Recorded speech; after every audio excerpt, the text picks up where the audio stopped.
Well, Tom Kunz, got to tell you, you're one of my favorite humans on the planet. As well as you are mine. And I appreciate that, sweetheart. Number one, wish we were hanging out in some restaurant and having a great meal, but we're doing this. It's the very end of 2022. I am enjoying doing this kind of series because when I realize is I have these incredible human beings that are part of my life that not everybody's had the benefit of hearing from on a greater scale, which is what my goal is I expand my YouTube channel.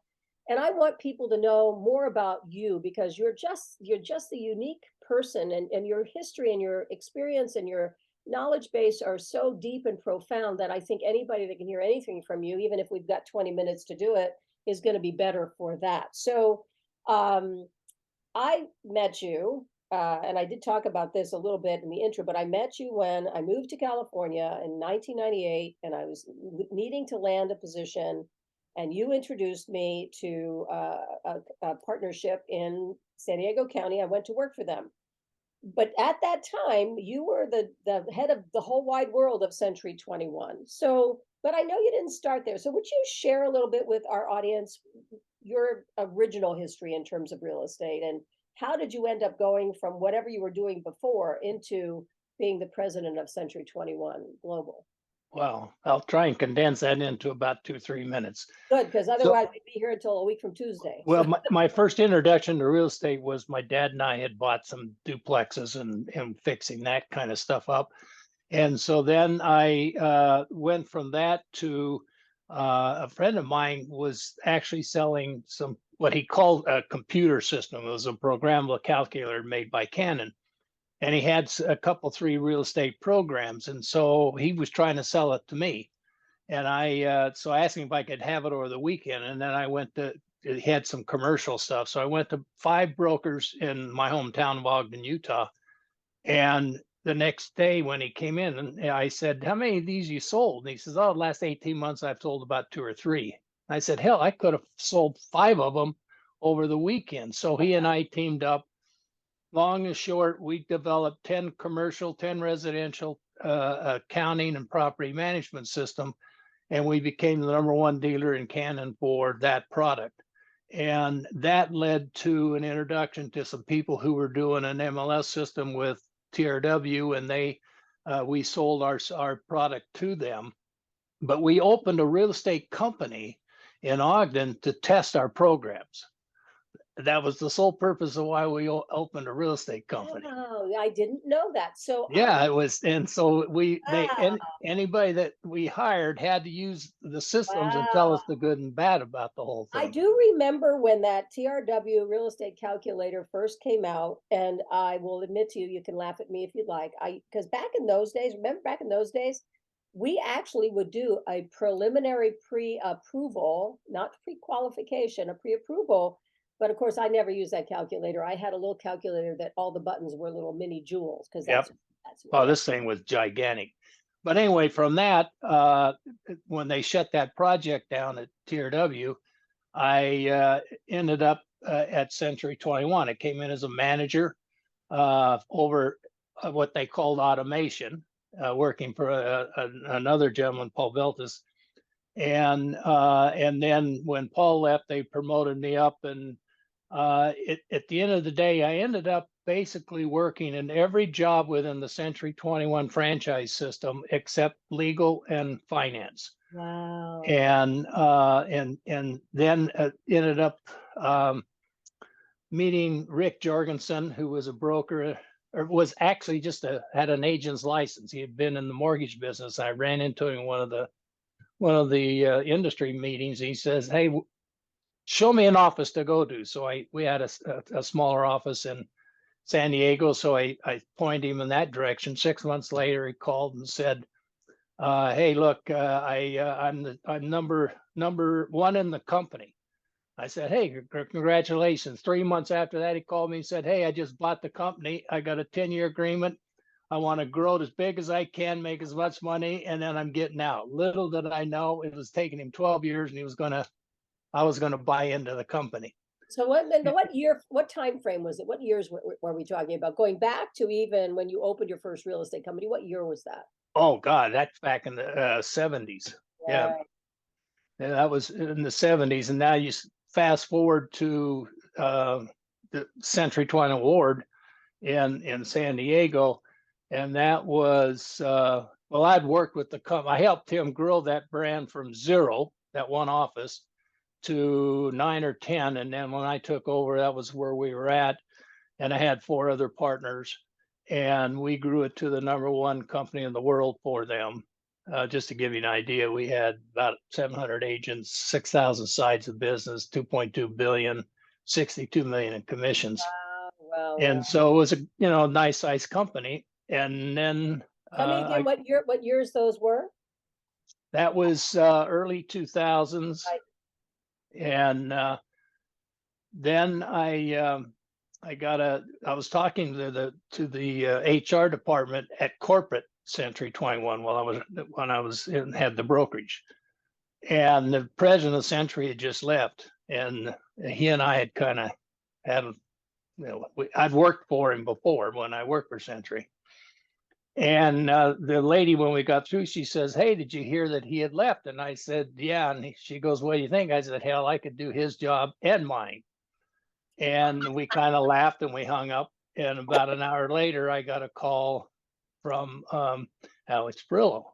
Said, Oh, "Hey, did you mean what you said?" And that's the way time guy said about, you could do this job. And that was on a Wednesday. I flew out on a Thursday. He and I had dinner on Thursday night. Friday, I met with the whole Richard Smith and all the rest of them. Got on a plane that night. Had an envelope in my hand. Said, "Okay, I kind of know where I'm at. If I open it and there's nowhere near it, I can have a nice ride back and go back to my life. If not, then I got to figure out how I'm going to tell my wife, Donna, that we're moving to New Jersey."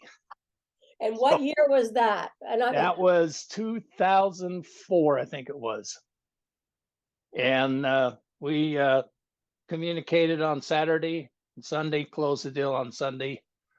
And I was on my way out there, I think I had to meet with our group and let our company know. And then, yeah, that's Donna how I let got there. and Donna let you live, but as I recall, she wasn't going to let you sell the house in Southern California, knowing she was not going to stay in New Jersey forever. Oh yeah. Oh no, that was because, yeah, that was the deal. There was no way in heck was she gonna, this was her first home. And so there was no way she was going to sell. In fact, we're still sitting in it.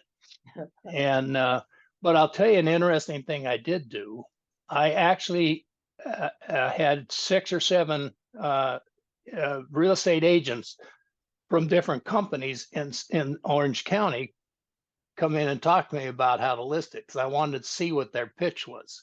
Mm-hmm. And there was, including a Century 21, and there was a gentleman from, God, I can't even remember the name of the company now. It was an independent company. And this guy, I don't know how he found out what was going on, but he came in and he introduced himself, and we sit down and he goes, "Look, Mr. Kunz, I know you have accepted a job with Century 21, and I know that you're going to be moving." And so, and he's going through this, and I'm looking at him like, I said, "What are you talking about?" He goes, I know what's going on." He says, "So my questions are going to deal with, if you choose me, how do you want me to communicate to you and or your wife? Because I know she's going to probably be doing most of it because you're going to be leaving." And I thought, how this guy it was probably the most professional presentation I've ever seen. I tried to hire him for 10 years, could never get him to switch. I had one of those recently. I sold a home where the listing agent was a guy when I was still managing. I tried to get him to work for me for 5 years, and he just never left. But I did a deal with him, so it was kind of fun. So you went back, you did that, and how long were you in that leadership position at C21 corporate? Slightly over 6 years. Mhm. Mm. So whomever's watching this video, now you have an understanding of how it all can come together. But I want to take us, because one of my goals here, because you and I've talked about this a lot. I had tremendous joy to work with you for 2 years when we were at Engel and Voelkers. And one of the things that you and I were always on the same page, and we always looked at things the same way. And how do you run a successful brokerage? And I think, you know, all that you did in advance, starting especially where you started, is fascinating. But give me those numbers again, that many agents, that much production, that much and GCI, all of that stuff. Tell me how you did that. You took a company that was a guy that you found. What do I do? He goes, and now I bought the company. Now what do I do? And now you buy into the company. Now what do I do? So talk about that, because I think it's one of my mantras personally, where people go into brokerage just like people go into real estate, and they don't know what they should be doing. So would you share, please, a little bit with the group that will Sure. watch this? What do you do? What First did of all, because I had worked with Rick and with Jack Furness, two companies separately, and then come together as one, and then I ended up with the company. The company was pretty well put together by the time I got there, but I will talk about if I were starting a company, what I would look please? Yes. for. First thing I would do, I think, is a must. If you know you're going to get into the real estate business as a brokerage, you need to study the marketplace that you're in. So you need to go out and start to look for all the information you can find out, the demographic information, how the marketplace is made up, number of sales and so on. So you gather as much information about the marketplace. And then next, I would study the competition. Try to find out as much as I can about the way they operate. And it's amazing because you can find most of that stuff by just going to their website, and most of them have about us or something up there. You just pull that down, and then that'll start the research, and then you can go out on the internet and do it and really get a lot of information. And then based on that, I would sit down and say, where am I going to put my office, and how many offices do I eventually want to have, so that as I put my first one in place, I've always been a proponent of what they call spoke and hub, or hub and spoke process. And so I would look at, where am I going to put if my marketplace is San Diego, let's say, then I want to make sure I'm going to put my hub that will give me the ability to put out my branch offices around my hub within a reasonable distance. Mm. But in thinking about putting those houses out there, anytime I expanded an office, one of the first things I thought about was, if a recession happens, Right. could I close that office and keep the production, pull the production back into my hub office? Yeah. Right. And so that makes sure that you don't expand too far out, that you can't, because what ends up is you never go out and visit those offices, which Right. is unbelievable. That's right. And then you sit down and start to say, all right, how many agents do I need to have in order to support the business that I want to put in place? You're preaching, honey. Let me jump in. I can't tell you how many times when I'm working, because I do consulting for real estate brokerages in various parts of the country. And the first thing I ask them is, what's your break even point? How many agents do you need to hire to be able to support what you want to do? Exactly. And they, well, what do you mean? And at what level do you want those agents? Exactly. And I was very honored to have rewritten, and I still deliver a course for NAR on profitability. And it always comes back, well, I want to add another office. Okay, how many more agents at what production level do you have to be able to open another office and pay your bills and make sure you at least break even? What does that look like? Well, and that's why when I put the coaching accountability system together for Engel and Voelkers, that's what I started with, was how much profit do you want to make out of your company? What's your total overhead, everything but your commissions, and then work down through your average sales price, your average percent per side of business, and all the way through, which would then generate total number of sides and total number of agents that we needed to have to make the company run. Mm-hmm. Yeah, and then tier them out, A, B, C, D, E, for how you're going to work the agents out. You and I worked on that together. It was such yeah. I was brought on to do a consulting gig several years ago in December, where I was literally asked to do a training for managers. And I went to visit these offices at behest of my client. And one of them I went to in Orange County, Rancho Santa Margarita. I have in my lifetime never seen a more top-heavy office in my life than that office. And talk about what that means to a brokerage, Tom, please. Yeah, and that's typically what you see with a lot of startups is, oh, we've got to go get the top agents in the marketplace. Yeah. And that's all well and good, because I always feel there has to be like the triangle. You need a couple of top agents, because they're going to bring listings, which means you can put your sign in the marketplace to help market your company. Right. But the B's and C's, the ones that are in the middle, these are the folks, I call them the cash register, because you've got a better split with them, and you're going to be able to, bank more money and build your company on it. And the D's and E's, the new agents, are, to me, the future of your organization. Correct. So you're going to train them how you want your company represented in the marketplace, and then put them out there. And I think what happens is that a lot of these startup companies go after the big agents, because they feel that's what they got, that's what they need to have. And the only way they can recruit them is to give the store away. Correct. Which makes So, sense. which means they're not going to have any money to do anything else with. Correct. Correct. And you and I used to talk about this, and we would laugh together because we were so completely on the same page. In all my years in leadership, I don't think, maybe once or twice, would go after a top agent. I preferred the sweet spot. And I also really preferred hiring the right people, putting them on the bus and growing them into the B's and C's, getting them from babyhood into that middle level. Because usually if you took them from nowhere to there, they were loyal, they stayed with you forever. And if you grew them up to the top producer, they were less inclined to ask for more. They were more willing to hear you when you said, "What, I can't do that." And do you understand why? But that's the culture piece. So let's talk about culture. Well, it's interesting, because I guess I was a little bit weird, and in that It's one of the things I love about you, Tom. yeah, and that's the one things I love about you too. Me That's why we too. get along so well. But I had this burning desire inside me when I was running that company, that anybody who called us on the phone, walked through our door, or communicated with that company in any way, I wanted to make sure that I put in front of them the best trained full-time agent that we could. Right. And so that got it down to, now, what was my PPP, per person production, in terms of sides of business. And my goal was to get everybody to at least 12 sides of business. I think that's a minimum number that you need to look at, and that's roughly about 2 sides a month.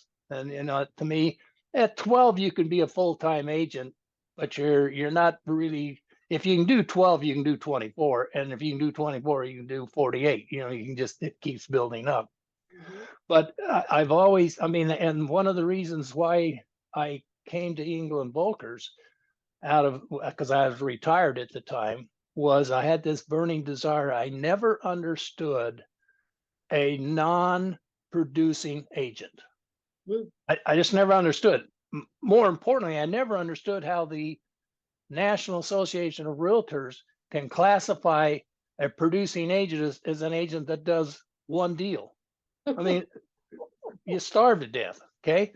Yeah. And the other why I guess I did it was I never understood non-profitable real estate companies. You're dealing with one of the highest priced items that a consumer is ever going to buy. Right. And it gets down to, one of the points that I always look at when I'm analyzing a company is their retained company dollar. And if it's not somewhere between 20-25% at a minimum, they're not really profitable. That tells me that they're giving the store away on their commissions.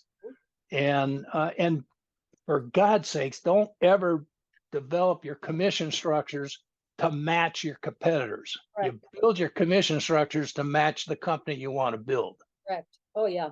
And I want to take you back to something, because and I want to speak to California on the second piece, the percent retained piece. But one of the things that you and I talked about, and it was always the difference between volume and size. Oh, I know that's one of your pain points. yep. So talk about that, please, because I think we need to share that, because when you're in Rancho Santa Fe and you sell 2 homes that are $2.5 million, but go ahead, share what you can share. So I'll tell you what really illustrated to me when I took over the company in San Diego. we were having they were having a big celebration because the revenues were high, profits were high. And because I just looked at all the numbers and I knew the numbers of this company, it wasn't jiving with me. So when I came back the next day and I called the CFO in and I said, what, why did we have then spend all this money in this party? And so she told me, and I said, but it's interesting, but we sold 600 less homes. Mm. But the economy had taken us up to those numbers and got us there. We had lost market share, but we were patting ourselves on the back. So at that point, I said, in this organization, I know that the industry runs on it, and I know that we have to deal with it. But in terms of internal operations of this company, everything is based off of sides of business, not volume. And if you think about this last year and a half we've had, well, 2021 and the second half of 2020, you would have been paying more money out to advisors or agents because of what the economy had done and prices of homes going out. And you would have been losing money in the process. Right, right. I remember one statement from you, and I want to make sure I get this right, but you kind of said it. You can only base a business on sides because volume will adjust based on market price points. So share that. Yeah, an agent does not control. The only people that control home sales price is what a buyer's willing to pay for and what the economy is doing with it in terms of ups and downs in the marketplace. The only thing that a real estate agent and or broker can control are the number of deals that they're involved in. And each transaction has two sides. So it's all gets down to, you got to base it all on sides of business. Thank you for that. I was excited to get that one in there because you're absolutely right. You know, people say, well, I'm in a high-end market and blah, blah, blah. I said, yeah, but your bills are higher. Because if you're in a very high-end price point, you're doing business in Rancho Santa Fe or La Jolla, your cost of doing business is going to be higher, which is reflective of the fact that your price points are higher. But it still doesn't mean your bills go, you're not paying bills for Burlington, New Jersey in La Jolla, California. And yeah, well, I mean, you can look at, I gave you the numbers of the companies we had, and our average sales price was about $230,000. So, you know, we weren't working the beaches. no, you were not. No, you were not. So company dollar percent retained. When I was in Connecticut managing, my average percent retained was about 20 to 23%, which is a good magic number. It is a good number. I actually got to have enough money to pay the bills and still have profit. When I took over, when I first came to California, it was the first time I'd ever seen some of these numbers. I turned the office that I know you know this, when I was managing for a large company. I took the office from 125 to 250 and blah, blah, blah. I made profit in 2 years. And that was through strategic recruiting, Tom. It was hire the right people, tell them from the beginning, I don't hire everybody I meet, help them succeed. Just like you said a moment ago, the sweet spot piece. When you help them succeed, you make more money as they grow up into the next levels of commission splits, and they usually stay. And I created profit in 2 years. It took it from 168 to just under $1 million in 2 years from strategic recruiting. But then when I moved to the next office, very high-end community, their percent retained was 16 to 17%. Yeah, you'll see most of them, if they're lucky, to be in the teens. Yeah. That's correct. Yeah. And what people, the agents don't know that. I think that's a abject failure on the part of leadership, because when you have an opportunity to sit down with your agent population and say, so let me share with you what the bills are, because they all have this perception that I'm paying you this much and you're making a zillions of dollars, because they don't know what it costs to run the operation. Yep. And I used to do this at the end of every year in December. We would have two things. First, I'd tell them what the real numbers were, and then we'd have a party. So they felt better after I told them, because I said, this is how much you're asking me to pay all of these bills for 16 cents on the dollar. Yeah. Well, that's why when I was president of Century, when we would have these, when our franchise salespeople would, work with the clients that they were working with, and they'd bring them in to where we were going to close them, and then meet with my staff. and I would open it up, and you've heard me talk about that. There's only 100 pennies in a dollar.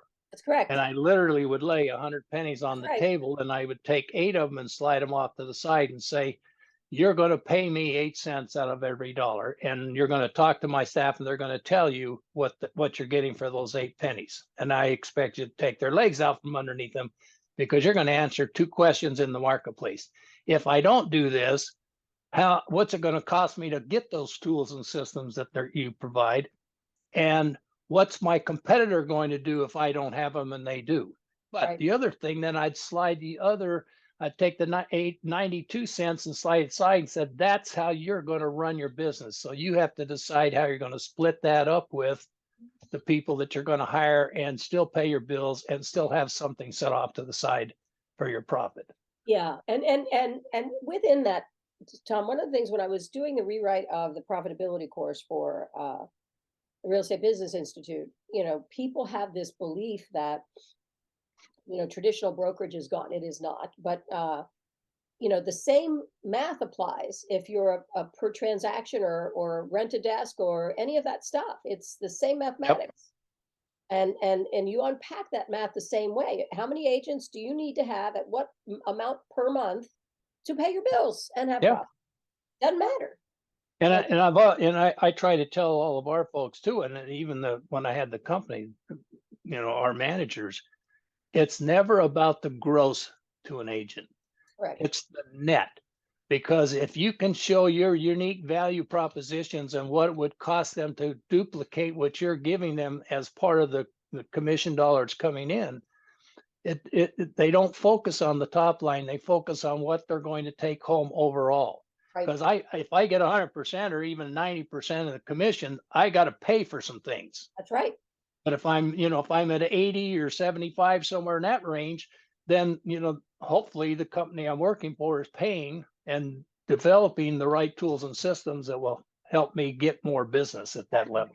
And that's one of my great the challenges as well. And we talked about, you said something, I want to repeat your words. You struggle with non-profitable brokerages, and I need you to jump in. I'm going to share a little tiny, which is that I think so many people. I remember when I was working for Century 21 when I first came to California, that I was told by one of the leaders that they literally would go to remember back in the day we all had a whiteboard and you wrote down your transaction. Right. And he literally would go to the whiteboard to see how many transactions were existing to see whether or not he was going to make enough money to pay his bills. Unbelievable. Yeah, that's not how you do stuff, and the square footage of the office space was ridiculous. And, I had already been doing it for so long, and it was challenging, but I think, I did this video, what do you want to be, a broker or a team leader? And there are different dynamics to that. But the first and foremost thing is, and you said it when we started, you have to know what you want to do and have a plan. I loved your words. Study the market, study the competitors. Where do you want your office to be? How many offices do you want to have? How many agents do you need to have to support that? Is there any 1 or 2 additional things you want to add to what we've been talking about as we get ready to finish today? Because, you are a wealth of information. Sure. Know that I'm going to call on you again for something else. So just know. So 2 things. First of all, we had, when I left I had 13 offices building the 14th office when I left. But I ran that on an 8.5 by 11 sheet of paper. It was key performance indicators. So down the left-hand side, I had all of the things that were all of the 14 or 13 offices that we had. And then off across the top, I had all the key performance indicators. How many open business did we have? How many closed businesses going to happen? How many people did we hire? How many people did we de-hire? And all of the things that were important that I knew need to happen. And I could fold it and put it in my pocket, walk into any branch office and sit down. I got it on a daily basis. They got it on a monthly basis, and we could talk about it. And by the way, there were 2 other sheets. If you don't mind, I'll just quickly talk about those. The second one was, anybody's going to listen to this that's a CPA is going to laugh at me, but I called it my cash flow report. It wasn't a real cash flow report, but what it was how much money do we have in the bank? How many bills have been sent out but have not cleared the bank yet? How many bills in-house we haven't written yet? How many closings do we have coming up, and when, how much open business do we have? And so I could look at that report every morning and know if I shut the doors today, where do I stand from a cash position? So those two, the KPIs and the cash. And the third one, though, to me was the most important. We tried to gather as much personal information as we could from our agents: birthdays, anniversaries, kids, wedding, all these kinds of things. And that third piece would come out, and first thing it would tell me is any of our agents who were within 3 to 4 sides of an award level, either the company award level or the brand award level. And the managers would look at that, and their job was to get together with that agent and say, we want you on that stage. We want you representing yourself and our company. Right. How can the company help you get to that business? Right. And then we would send out birthday cards and anniversary cards and all that stuff. Retention. To me, it was the best retention tool we had, was those kinds of things. And my top agent came to me one time and she said, she did about $1.5 million a year GCI. And she said, a couple of weeks ago, I was thinking about leaving the company. And as I picked myself up off the floor, right? I said, oh, really? And she goes, yeah. She says, but I was telling my husband that, and he told me, he says, you're not leaving this company. They care about us, not just you. They care about us. So get up and go back into the company work. And I thought, wow, yeah, that's really where it's at. But you see, that's what you just spoke of. Too many leaders or brokerage leaders forget retention pieces. And the more you are a recruiter, the more you have to be paying attention to what you've already got and making sure they're feeling acknowledged and supported. I used to create contests and they'd get some goofy award, but my contest could never be about production because the top people always won those. So I made up all these other goofy ideas for like what somebody could get. Back in those days, we had desks and people landed on them and lived there and put their kids' picture. I used to say the person who cleaned up their desk better than anybody else got an award. Somebody who had their paperwork in sooner than anybody else got an award. And they had the opportunity to compete with the top producers because the dynamics of what I was creating, and that was a tremendous retention tool.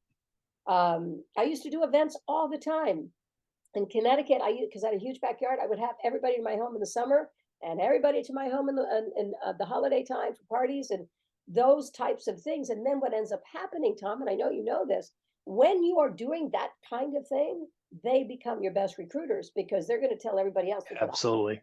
Look what I got. You don't have it. Neener.